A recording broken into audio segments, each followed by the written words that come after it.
Parehong mahalaga. Take note of that. Dahil ito ay ipinag-utos ng ating alahayam. Ito ang unang detalyadong kautusan na tatalakayin natin ngayon patungkol sa proper hair grooming o sa Tagalog pa is wastong pag-aayos ng ating mga buhok. This one is part of the 613 laws that we will be discussing every Sunday in our weekly program entitled Rebuilding the Kingdom. Bahagi po ito sa 613 13 kautusan na tatalakayin natin tuwing linggo sa ating lingguhang hindi na siya linggo, Friday na pala, every Friday na pala, na pinamagatan nating muling pagtatayo ng makalangit na kaharian or rebuilding the kingdom.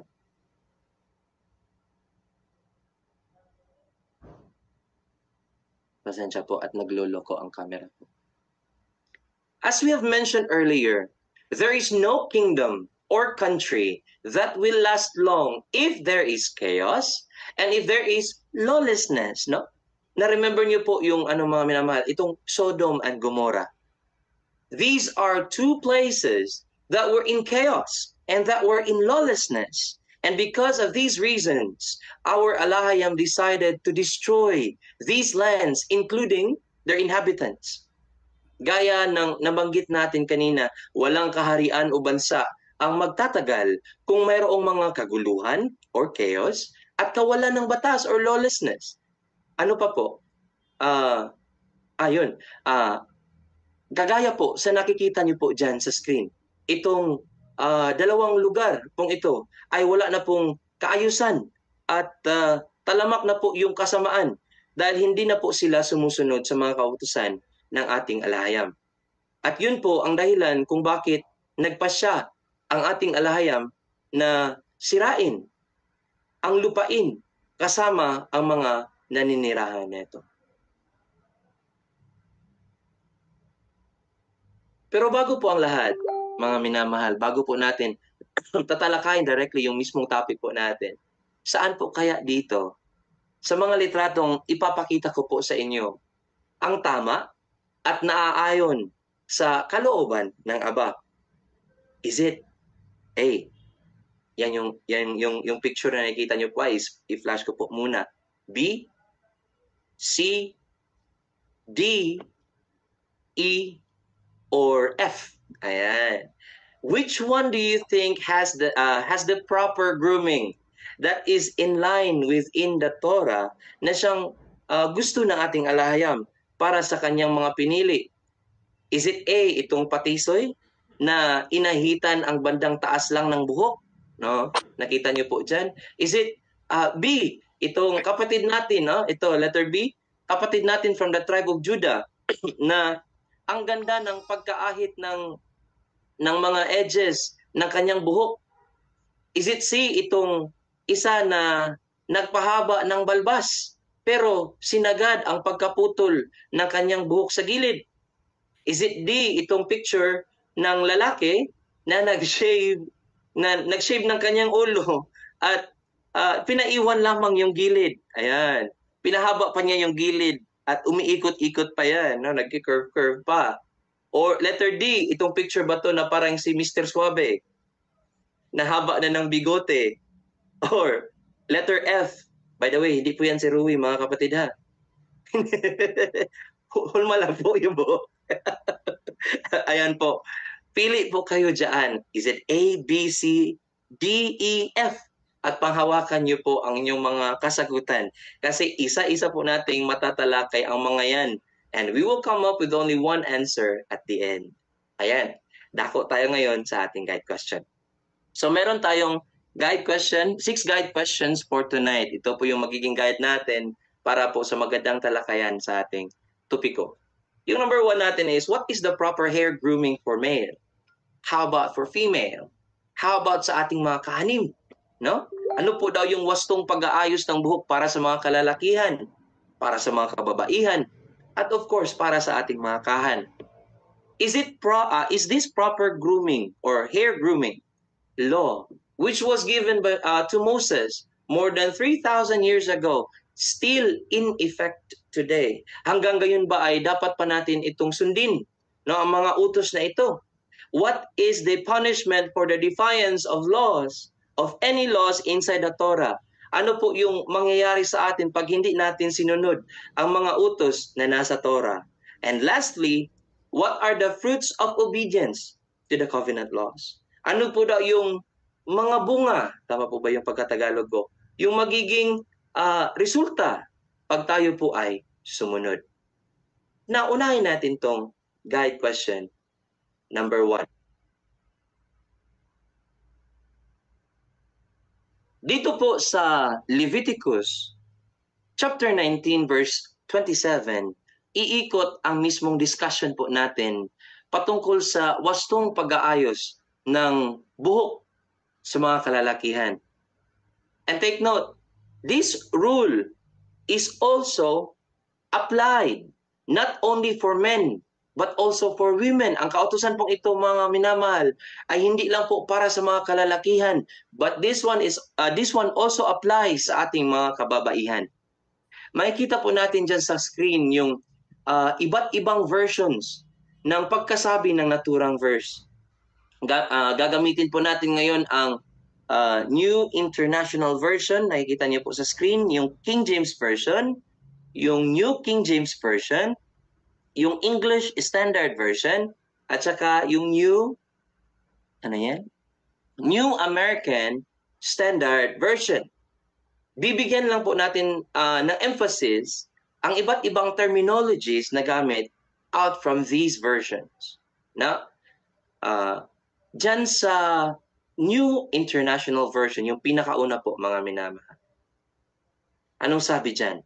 Do not cut the hair at the sides of your head or clip off the edges of your beard. I would like to emphasize the phrase, yung sinabi dyan na do not cut the hair at the sides, no? Isentro niyo po yung mga isip niyo dyan, mga minamahal. Anong pagkasabi dyan sa King James Version?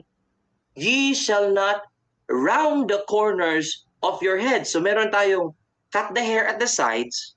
Meron din dyan sinabi na round the corners. Cut the heads. Cut the hair. Sorry, not cut the heads. Mawawalan tayo ng ulo niyan. Cut the hair at saka round off the corners. Anong pagkasabi sa New King James Version? Sinabi dyan, you shall not shave around the sides of your head. Oy, no? Nagiging klaro na po. Una, cut the hair at the sides. Pangalawa, round the corners. Pangatlo, lumabas na si shave. You shall not shave around the sides of your head. Pero, i-continue pa rin natin. Ano pa yung nasa English Standard Version? Ang ginamit po dyan is round off the hair. Oh, merong round the corners, merong cut the hair at the sides, merong shave around the sides, meron ding round off the hair at the temples. Sama po ba? May temples ng sinabi. Kanina, sides lang. Ngayon, may temples na. Ayan, si temples, i-explain po natin maya-maya po para hindi po tayo malayo, no, sa ating understanding. Hihimay-himayin po natin itong mga minamahal. And lastly, itong nasa New American Standard Version, Standard Bible, ang pagkasabi dyan is the same thing. Round off the hairline ang siyang ginamit. Ayan, maliit kasi sa screen ko po. Note, yung shave po, mga minamahal, ay may dalawang klase. I just want to emphasize this one. Meron pong yung tinatawag nating manual shave o manual shaving. Yung manual baga, shave na manual na may blade. Kung nyo pong na-imagine, may blade, tsaka ginagamit natin na pang-ahit. No, makita naman po, yan yung resulta sa pinakaunang picture na naahit talaga, no? Yung sinagad talaga na parang wala ng buhok, may linya nang nakikita. Yan po yung magiging resulta pag ginamit nyo yung manual shaving. Or yung pangalawang klase ng shaver, yung electronic shaver na napakadaling gamitin. Yung iba ay sinasaksak, yung iba naman is de baterya lang po para umandar tapos sinishave na siya, no? Sagad pa rin siyang pinuputol yung buhok, pero kaso merong naiiwan na konti. Kung makikita niyo po dyan sa second picture, yung sa third picture, at lalo na to sa fourth picture, sagad pa rin yung pagkaputol, tawag pa rin dyan mga minamahal is shaving. Okay? Yan yung terminology na dapat hindi nyo po ialis sa mga isip po natin. So from these versions itself, we can tell na bawal po talaga putulin at i-shave ang gilid ng mga buhok po natin, katulad nitong mga nasa larawan na nakikita niyo po, mga minamahal. Yan, klaro po, napakaklaro po yan. Now, how about, dako tayo dun sa dun sa stored version natin na siyang na-restore ng ating mahal na mensahero ng silangan. Wait lang po, nalimutan ko si Arrow.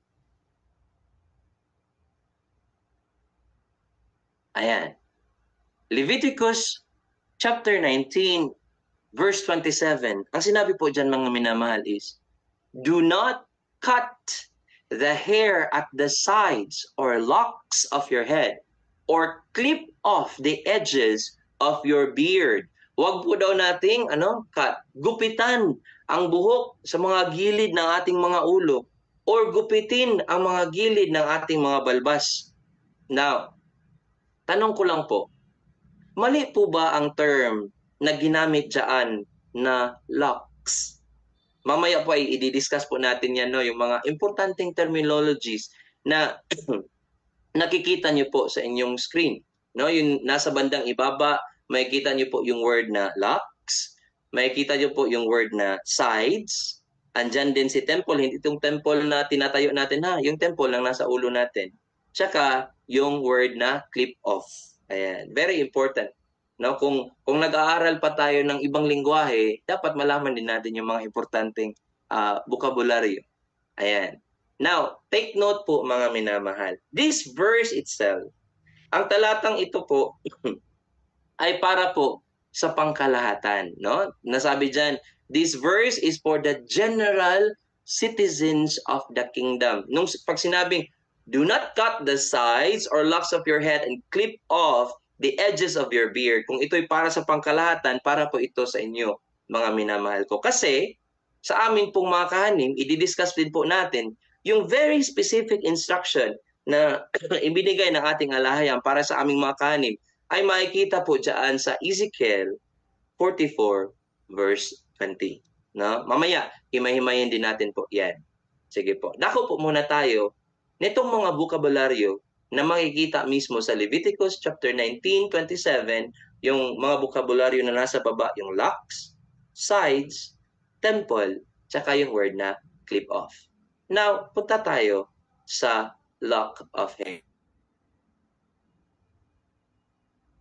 Anong sabi po dyan? A lock of hair is a piece or pieces of human hair that are usually, bilugan natin sa word na usually, lagyan natin yung emphasis mamaya, that are usually bunched or tied together in some way. Ano pong sabi? Yung term na ginamit nila is yung term na usually. Ang salitang ito po, mga minamahal na kapatid, ang mismong nagbigay sa atin ng ideya na pag sinabi pala nating locks, pwede itong talian or pwede ring hindi. Usually lang po, di ba? Not all the time. May iba po ba tayo mga pruweba about this? Mamaya po is papalalimin pa po natin ang kahulugan ng locks. Ano pong sunod dyan? A lock of hair can be on a person's head or have been cut off from the head. Ayan, mas nagiging klaro na po. Can be on a person's head. What does it mean? Ang locks of hair po daw natin, based on this definition, ay makikita po daw sa ating mga ulo. So it could be on top, it could be at the back, or it could be at the sides of our head. Again, do we have any other proofs on this understanding based sa definition po na nakikita niyo po sa inyong screen? Definition ng phrase na locks of hair. Yes po, meron po tayo, ipapakita ko po mamaya. No? Now, basahin muna natin yung kadugsong na definition. When attached to the head, a lock of hair, generally it refers to, ayan, very important, no? A tress, a curl, or ringlet of the hair. Now let's emphasize these three, mga minamahal. Kasi ito yung, these three are main descriptions kung ano po yung locks of hair.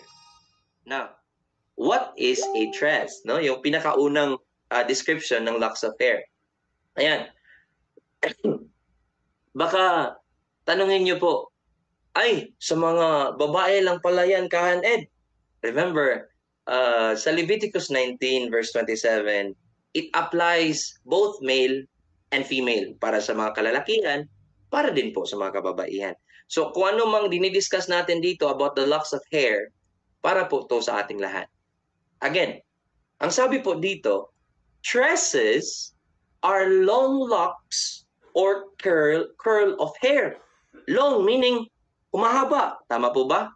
Ano pa? It is also stated that these are curls of our hair. Ayan po, napakaklaro.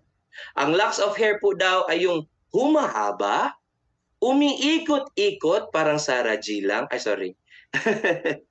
I mean, nagki-curl sa bandang dulo.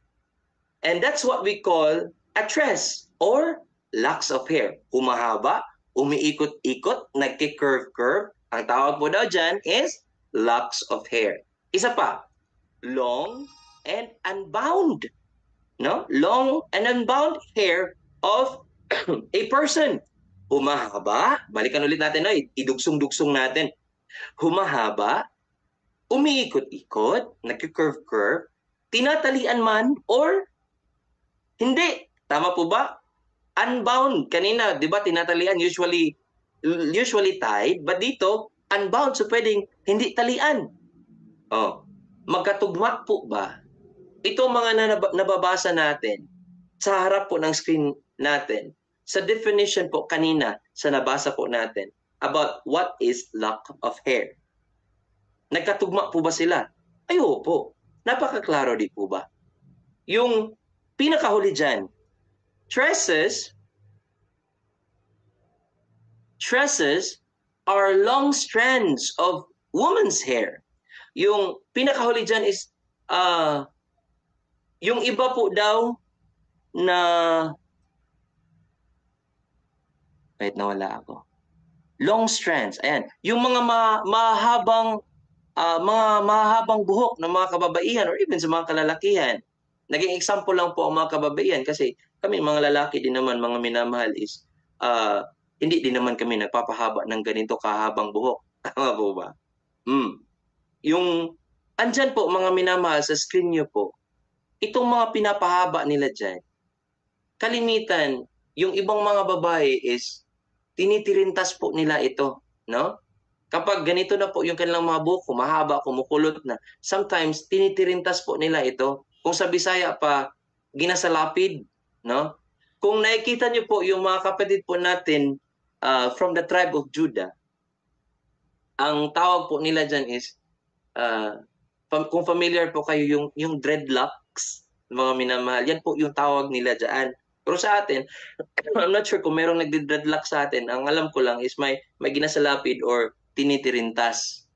Now, we can therefore conclude na ang locks of hair ay humahaba, umiikot-ikot, nagkakaroon sa bandang gitna hanggang sa dulo, nagkakaroon ito ng kulot-kulot, yung tinatawag nating curls of hair. And sometimes, kung nakita nyo po yung first picture na yan, yung nagiging ringlets po yung hair po natin.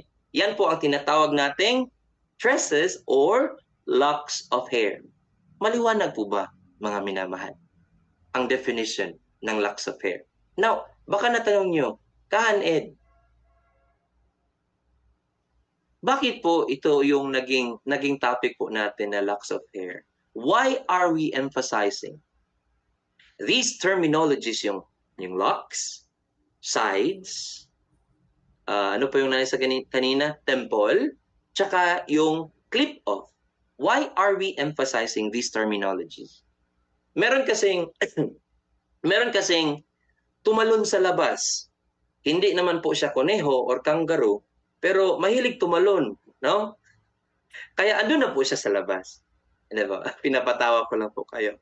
Pero siya po itong nag-post nitong nakikita niyo po sa screen, no? Anong sabi niya diyan? Oo, iba po yung locks of the head, iba din po daw yung sides of the head. Now, bago po natin sagutin ang kanyang claim, no? May claim siya diyan, yung dalawa din na diyan. Bago po natin sagutin yung claim niya, ay gamitin natin yung illustration na, no? I would personally, no? Kung nakikinig ka ngayon, alam ko may spy pa kayo sa loob, makinig kang mabuti para maintindihan mo talaga, no? Hindi na kita tatawaging brother, lumabas ka na eh. So I would personally say thank you po sa pinost mo po at naging bahagi po ito ng aming talakayan for tonight. At nakatulong pa mismo sa amin, no? Thank you. Upang maging mas klaro kung ano talaga ang identity na gusto ng ating alahayam para sa kanyang mga pinili when it comes to proper hair grooming. Now, sa English pa po, mga minamahal, ang tawag po natin dito lang po, focus lang po kayo sa left-hand side, sa cursor ko po. Ang tawag po natin dito is the anatomy of the head. Yung mga parte-parte po ng ating ulo. Pinakauna, ang tawag dyan is yung top. No? Of course, top, yung pinakataas. Yung nasa bandang baba po ng top, ang tawag po dyan is yung parietal ridge. No? Parietal ridge. Take note of the terminologies. Yung nasa bandang likod po, ang tawag po natin dyan is yung crown. Kaya po, kung mayroon tayong hinirang na hari, yung crown, nilagay dito hanggang dito lang po. Yan. Yan yung crown. Next is yung word na sides. Asan yung sides? Nasa harapan ng tenga, pababa. Ayan, very important. Nandyan lang po yung sides ha. Occipital bone. Nasa bandang likod ng tenga natin, but be careful of this one. Napaka-importante po ng mga bahagi ng ulo natin kasi itong occipital bone pala, mga minamahal, once this one is damaged, ito yung rason kung bakit nagbe-blur na yung eyes natin, no? Kalimitan nabubulag tayo once this one is damaged. That's the occipital bone. Yung nasa bandang likod, likuran ng ating leeg, tinatawag po yang nape. At andyan na si temple. Asan si temple? Nasa harap pa rin nasa sa bandang taas lang. Ayan. Now, ang sabi niya dyan, mga minamahal, magkaiba ang locks of the hair at ang sides of the hair. O mas kilala natin sa tawag na patilya. Tama po ba? Now, makinig po kayo mabuti at atin po itong himay-himayin. Tinanong ko po si Uncle Google tsaka si Tito ChatGPT about these terminologies po. Sabi po ni Tito ChatGPT, yes, sideburns. Sideburns po, yung gilid, yung side. Ang tawag po nila dyan is, another term for dyan is sideburns. No? Sabi ni Tito ChatGPT, yes, sideburns and patillas refer to the same. No? Magkapareho lang daw. The same facial hair feature. Sideburns is the term commonly used in English sa mga Western country po. It could be British, it could be American, basta nasa West. Ang tawag nila dyan po, mga minamahal, sideburns. Ang alam ko lang kasi yung burn ba, yung sa skin po natin. Sunburn na yun. So sideburns pala to, mga minamahal. Or patillas sa Tagalog. Ayan. Which is commonly spoken in the Ophir. Both terms describe the patches of hair that grow on the sides of the face in front of the ears. Klaro po ba ang sinabi po ni Tito ChatGPT? Yung tinatawag na patilya is itong sideburns. Then tama po naman yung claim niya na itong patilya is yung side. No? Pero, take note of this.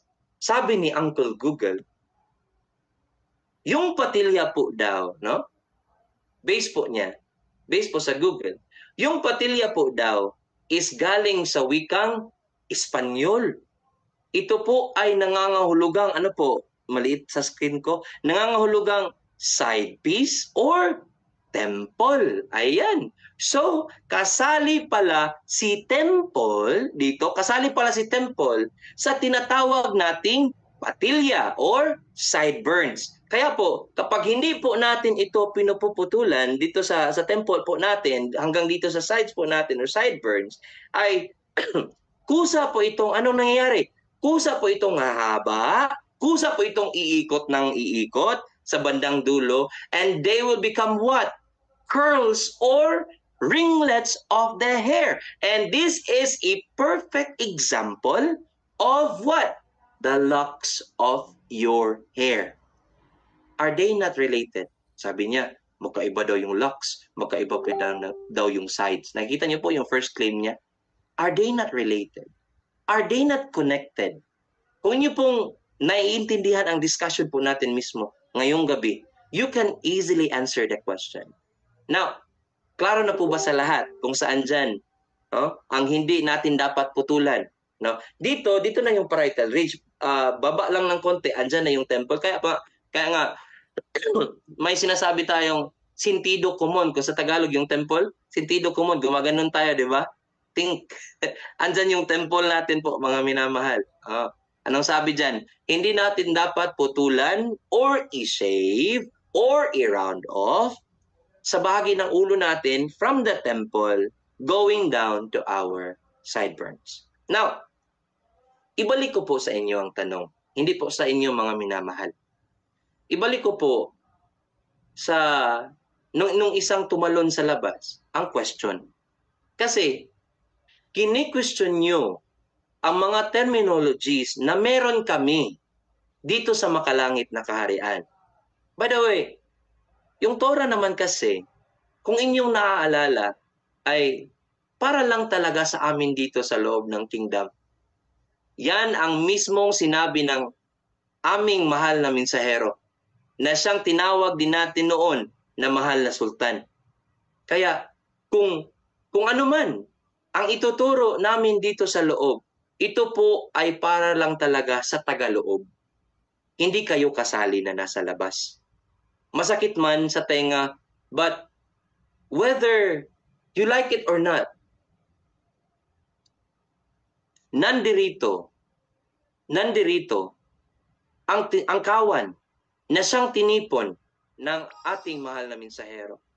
Nandirito ang temple, nandirito rin ang kahanim, nandirito rin ang nag-iisang kahana raba na siyang pinili ng ating mensahero ng silangan. Narinig ko po mismo, I would definitely attest from the mouth of our beloved messenger. Nung sinabi niya, ang mga katagang, Prime, you will be the chief priest.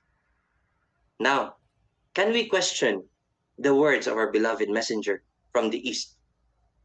You all can decide. Now, balikan natin sila.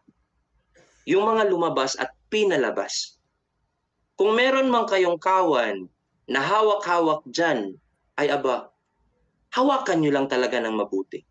Kasi, you are all accountable sa kanila sa pagdating ng ating Messiah King Yahweh. Now, ibalik namin sa inyo ang tanong. Based sa binigay nyong diagram, no? Ito nasa screen. Based po dyan, wala nang iba, dyan lang po tayo mag-stick. Kung sides lang talaga ang dapat hindi putulan, bakit nyo pinapatubo dito sa bandang temple ninyo? Kita sa screen, sides lang po. Bakit pag humaba yung temple natin at saka yung sides, itong patilya natin, ba't umiikot-ikot yan tapos sasabihin yung mali ang inirestore sa Torah? Magkaiba daw ang sides at saka locks. Bakit hindi locks? Kung hindi to locks, ang tawag nito, ito umiikot-ikot pag humahaba na. Bakit hindi locks ang tawag dyan? Kung ang mga patilya naman natin ay humahabat, kumukulot at umiikot-ikot. So kung sino man ang nag-post neto, pakisagot po. No? Pakisagot po at lagyan mo rin ng explanation. Gamit-gamit po ang ibinigay mong diagram.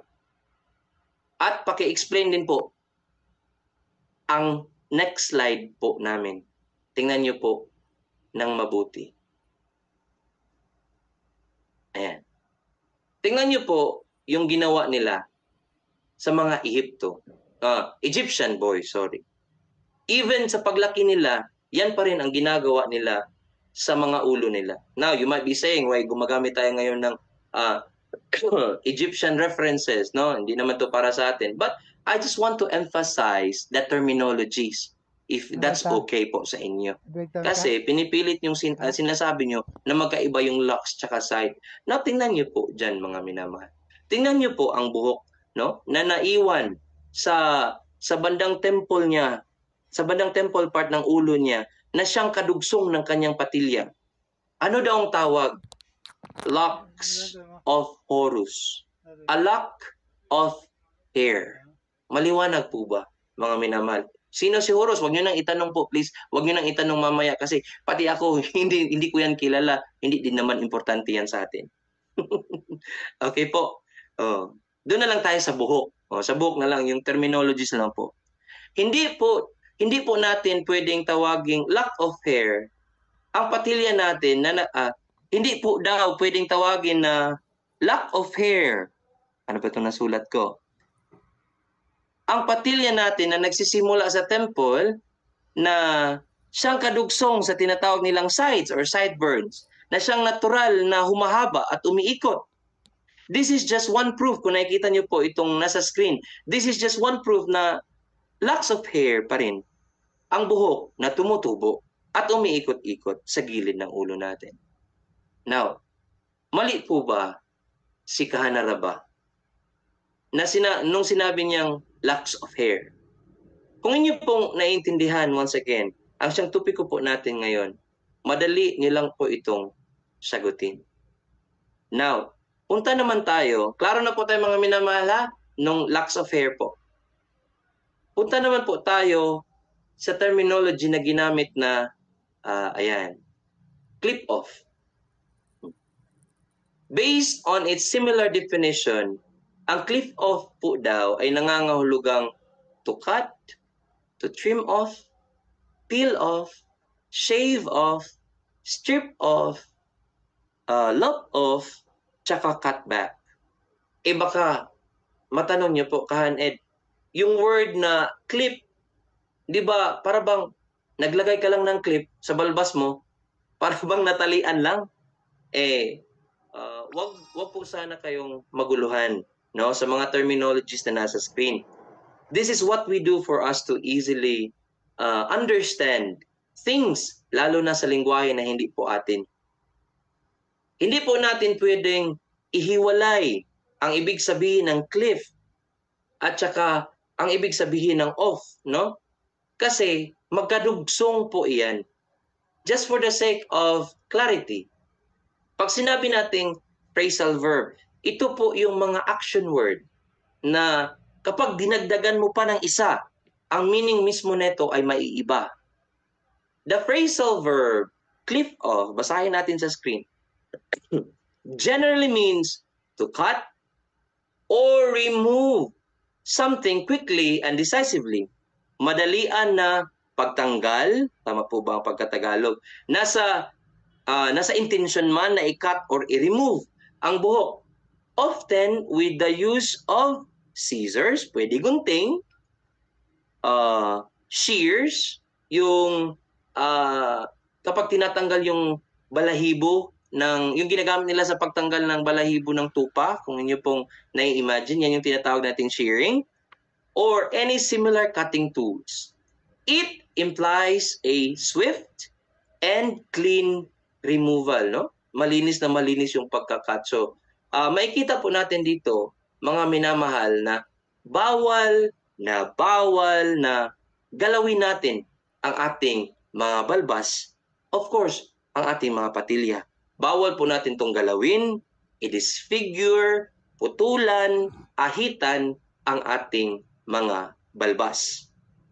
Now, to answer this question, klaro na po sa ating lahat kung anong klaseng hair grooming ang gusto ng ating alahayam, no? Sabi na sa inyo, hindi yan si Ruwing. Tingnan niyo po, mas gwapo pa yan, Karuwi. Kapatid natin yan. Para sa kanyang mga pinili. lalaki ka man or babae. Regardless of the gender, this is what the Alahayam wants for his chosen people.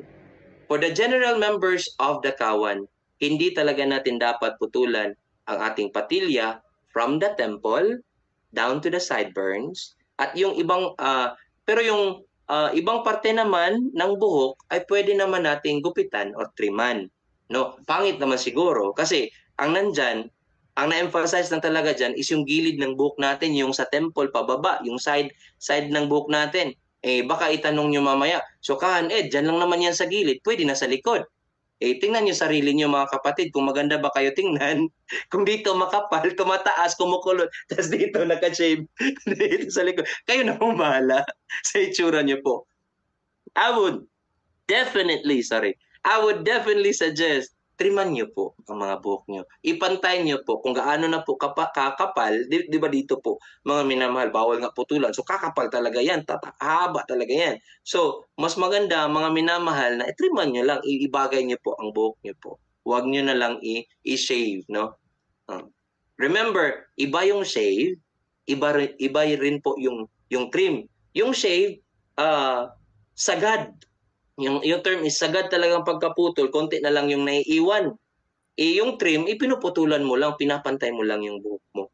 So mas maganda po mga minamahal, I would definitely suggest, the Kahanim would love to suggest na i-trim na lang po ang inyong mga buhok. Once again, uulitin ko po, bawal talagang galawin ang ating mga balbas. Kahan ka man or miyembro lang as a Kawan member sa makalangit na kaharian. Bawal na bawal. Ayan, next slide. Guide question number 2. Ito po, no? Alam ko, excited ng mga kababaihan kasi ang na-highlight is lalaki. Remember, yung una is applied to both male and female. Now, mas diinan pa po natin. Anong gusto ng ating alahayam para sa mga kababaihan? What is the proper hair grooming for the female? Your beauty, sabi po dyan sa 1 Peter chapter 3 verse 3 to 5, your beauty should not come from outward adornment such as elaborate hairstyle and the wearing of gold jewelry or fine clothes. Rather, it should be that of your inner self. Yan, naka-underline po yan. Very important. The unfading beauty of righteous and peaceful thoughts, which is of great worth in the sight of the Alahayam. For this is the way how righteous women of the past put their trust in the Alahayam. Sa Tagalog, ang inyong kagandahan ay hindi dapat manggagaling sa panlabas na kaanyuan. Hindi po ito galing, itong mga salitang to, di po ito galing sa akin po ha, mga minamahal. Ayon po ito sa nakasulat sa Torah. Ang inyong kagandahan ay hindi dapat manggagaling sa panlabas na kaanyuan. Tulad ng magagarbong pag-aayos ng buhok. Nakikita niyo po yung sample natin dyan sa ano. No, baka sabihin nyo, so hindi pala to dapat kahan-ed.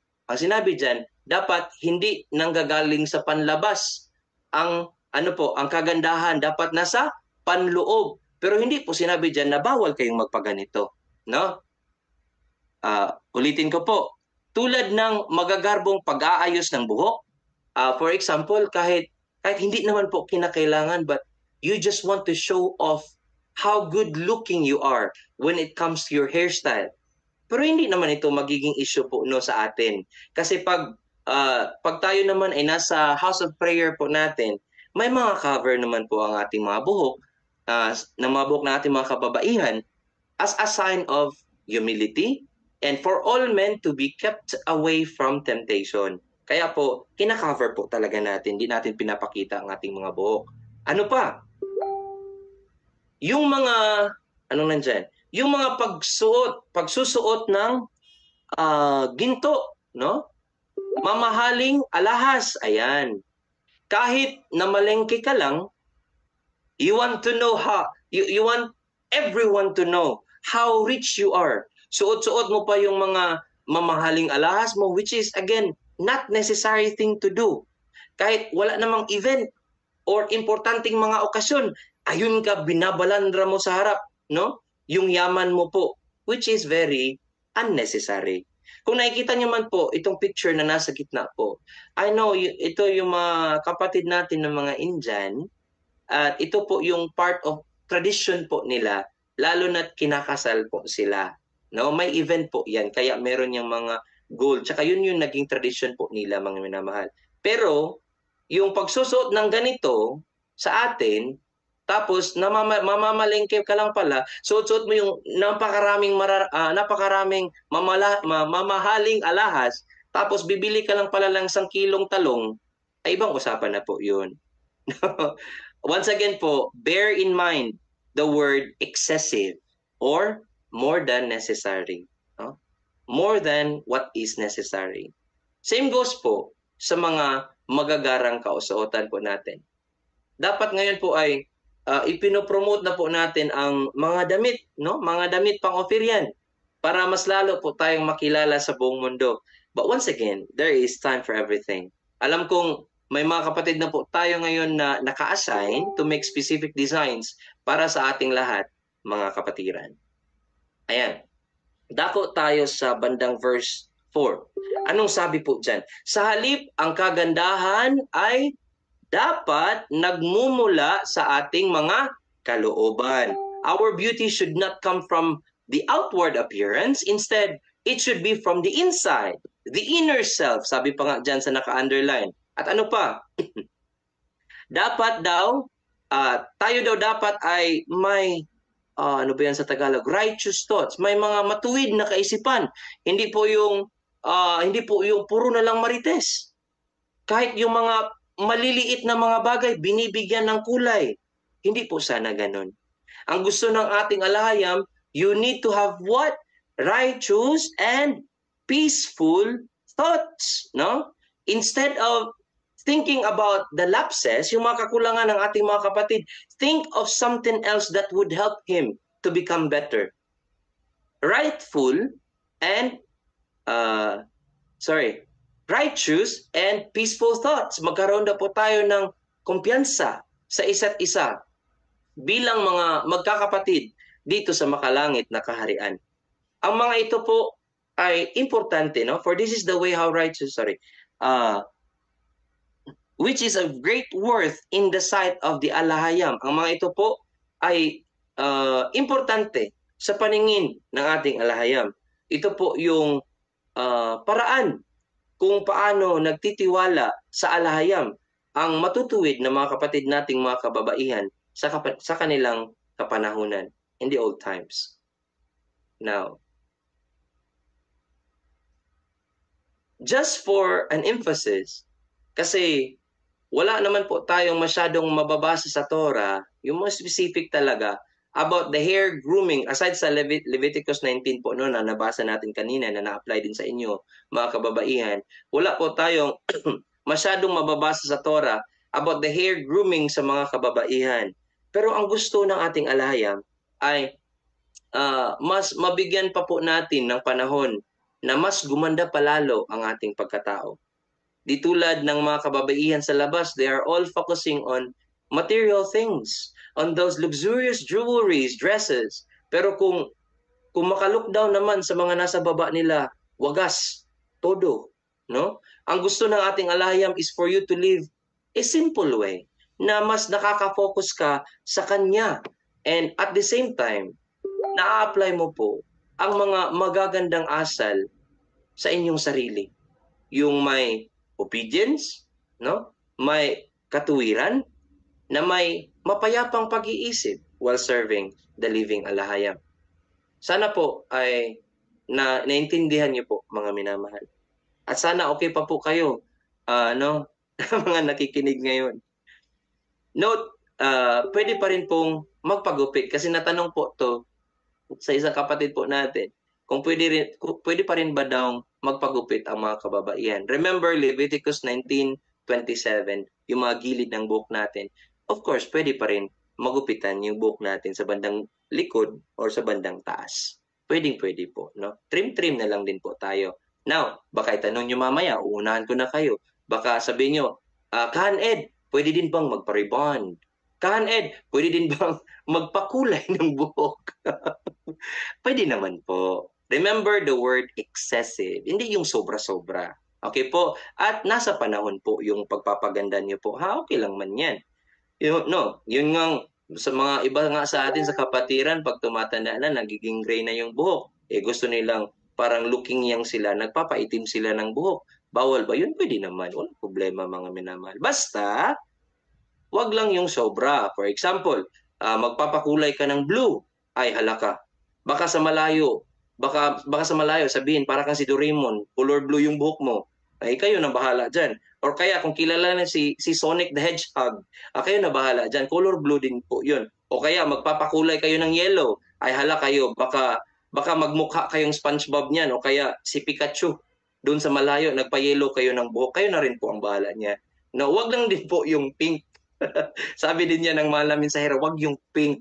Okay, no, kay pangit naman kung titingnan yung pink. Pang Shemite pa ba yun?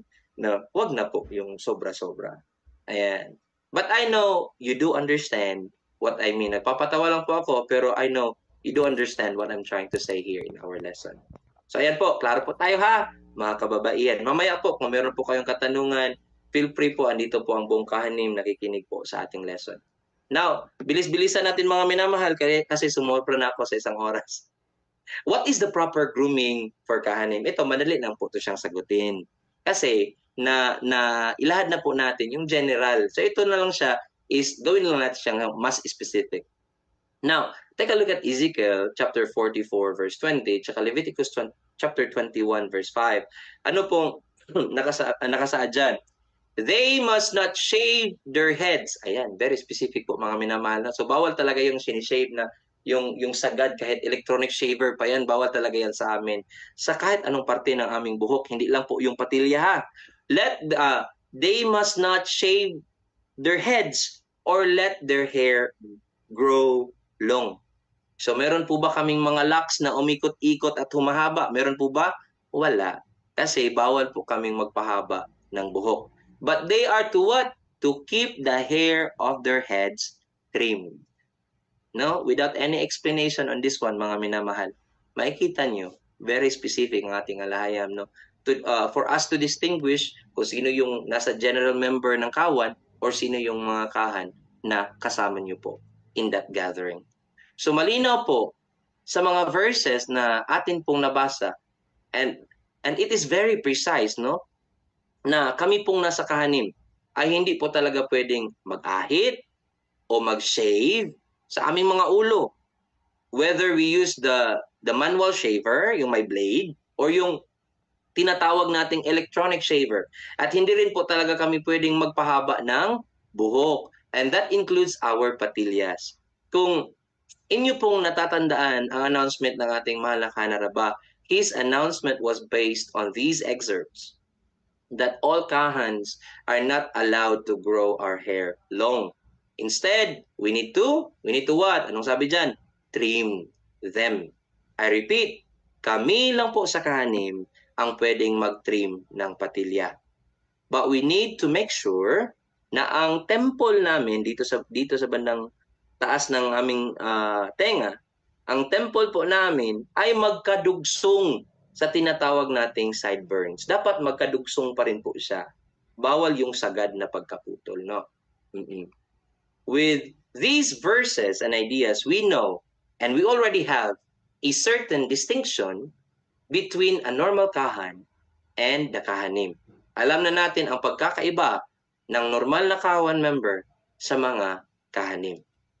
Question number 4. Is this proper hair grooming law, which was given to Moses more than 3,000 years ago, still in effect today?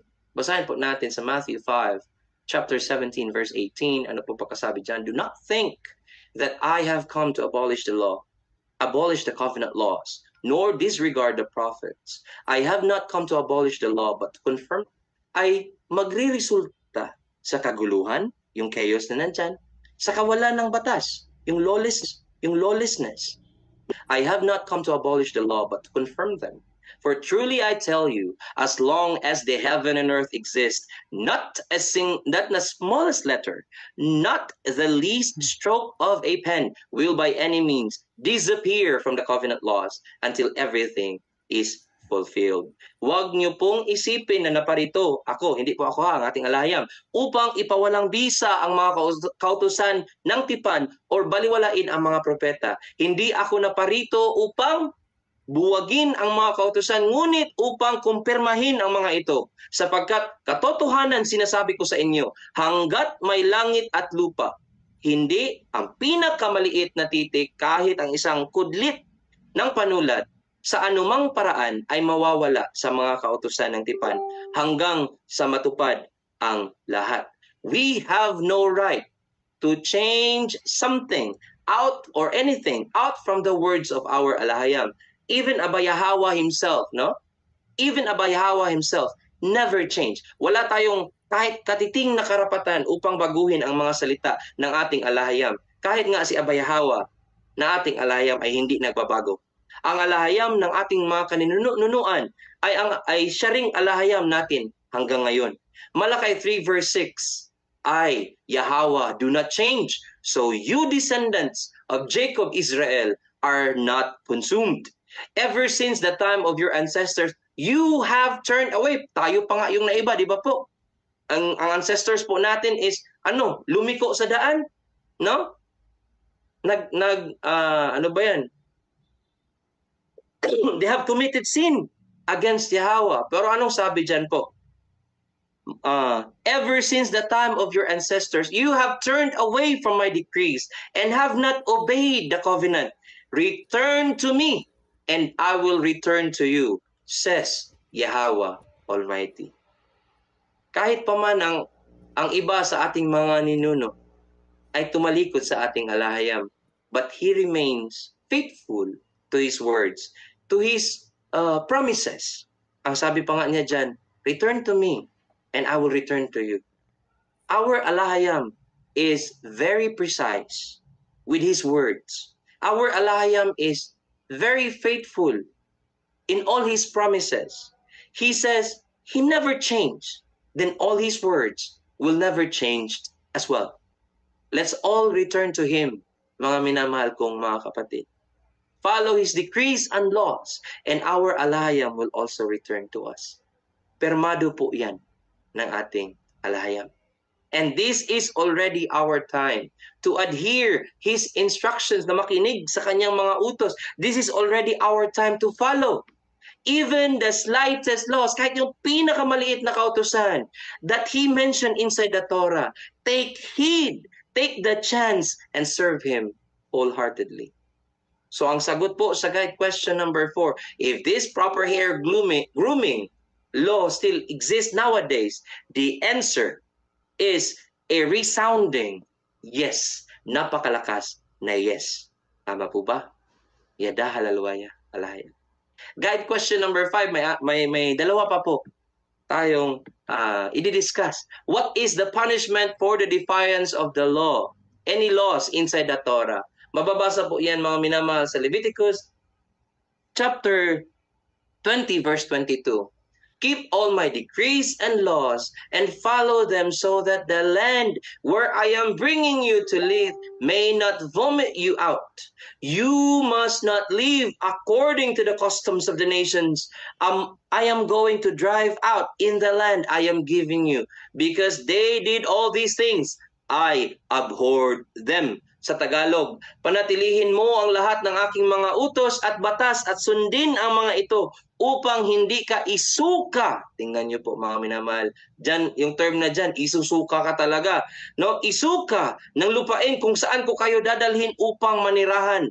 Kung i-apply natin itong verse 22 po mga minamahal, dito sa loob ng makalangit na kaharian, yung terminology na isusuka, no? Isusuka at isusuka ka talaga. Palabas saan? Palabas sa kingdom, no? Mawawala ka talaga sa kingdom. Once what? Once you disobey.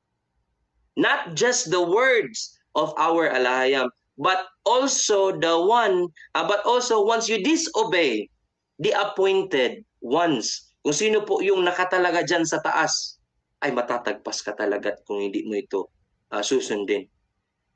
Ang nakalagay po dito ay isusuka ka. Pero may specific po na instruction ng ating alahayam na kung saan pag hindi mo na-follow ang kanyang mga utos, you will be stoned to death by the congregation. Ito, isusuka lang. Pero ang daming verses po dyan sa Torah, mga minamahal, na papatayin at papatayin ka talaga. Bibigyan ng pahintulot ng ating alahayam, ang congregation, to stone you. No, babatuhin ka talaga at mamamatay ka. Meron po ba tayong example? For example, makikita natin sa 2 Leviticus, ito yung Numbers noon. Sabihin ko lang na Numbers 15 verses 32 to 36, ano pong nandyan? Yung pagtatrabaho mo during Sabbath. Oh, takot na tayo nito. Grabe. Very specific. Yung pagtatrabaho mo during Sabbath, not only ano po mga minamahal, especially sa weekly Sabbath, of course. No, pero meron din tayong tinatawag na Sabbath sa ibang mga feast po natin, including the new moon, no? Yung pagtatrabaho mo po during Sabbath, that is punishable by death. You disregard the Sabbath as holy. Kahit pwede namang paumagahan na lang, bakit pa natin pipilitin na magnegosyo sa araw ng Sabbath? No? Dahil dapat daw silang mag-deliver ng products and they had no choice. Kung inyo pong natatandaan ang turo ng ating mahal na mensahero, ang kada isa sa atin ay may free will. It's a freedom for us to do good things because we, the chosen ones, no? Tayong lahat ng mga pinili, we are all, should I say, predestined, ayan, to do what is good and righteous in the eyes of our alahayam. I know some of these life experiences ay may case-to-case basis. Opo. Kaya nga tinuruan tayo ng ating mahal na mensahero on how we approach these things in a righteous way. Kaya kung wala naman dapat ipangamba, kung sakaling ihinto mo negosyo mo sa araw ng pangilin, then do it. Bakit po? Best effort po tayo. No? Best effort po tayo para kaaba. Yada po. What are other things na punishable by death? Yung sorcery, Leviticus 20:27. Yung pagre-rebelde mo sa iyong mga magulang, stone to death din po yan, mga minamahal. Yung pagre-rebelde mo, it could be mockery, it could be parang iniinsulto mo na parents mo, wala ka ng respeto, that is punishable by death. No? Babatuhin at babatuhin ka talaga. Sa kapanahunan nila Moises, babatuhin ka talaga. Mamamatay ka talaga. Makikita yan, Deuteronomy 21. Pakilista po kung interesado po kayo mabasa. Deuteronomy 21:18 to 21. Kidnapping. Oh, very specific. Exodus 21 verse 16. Pati kidnapping, you are punishable. No? Punishable by death. Ano pa po? Homosexual. Punishable by death. Lalaki sa lalaki, babae sa babae. No? Punishable by death. Lalo na yung lalaki sa hayop. May tawag po dyan, bestiality. Lalaki sa animal. Oh, yan.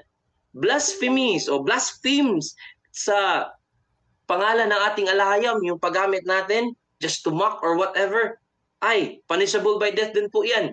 Idolatry, adultery, marami pa po, very specific po ang Torah, mga minamahal. And that is punishable by death. Pero sabi ng ating Aba, all you need to do is to obey for you to be blessed. Mamaya po, i-discuss natin yung panghuling guide question. Nabalikan lang po muna natin ang verse 23 na nasa harapan ng screen niyo po. Chapter 19. Anong sabi? Huwag kayong mamuhay ayon sa mga kaugalian ng bansang aking palalayasin sa lupang ibibigay ko sa inyo. Dahil ginawa nila ang lahat ng mga bagay na ito na kinasusukluman ko sila. Kanino po ba natin namana ang ganitong klaseng uri ng gupit kagaya ng nakikita niyo po sa screen? Sino ba ang nagpauso, no, nitong mga ganitong klaseng hairstyle na siyang kinagigiliwan, no? Kinagigiliwan na gayahin ng mga kabataan natin ngayon? Kaninong kagawian ba to? Yung pag-aahit. Now, let's have a little history of this bago tayo pumunta sa guide question number 6. Tingnan nyo. Ancient Greeks, Ancient Rome, Ancient Egypt. Anong nakasaad dyan? Greeks were extremely proud of their beards. Kung inyo pong naalala, when the Greeks attacked Jerusalem,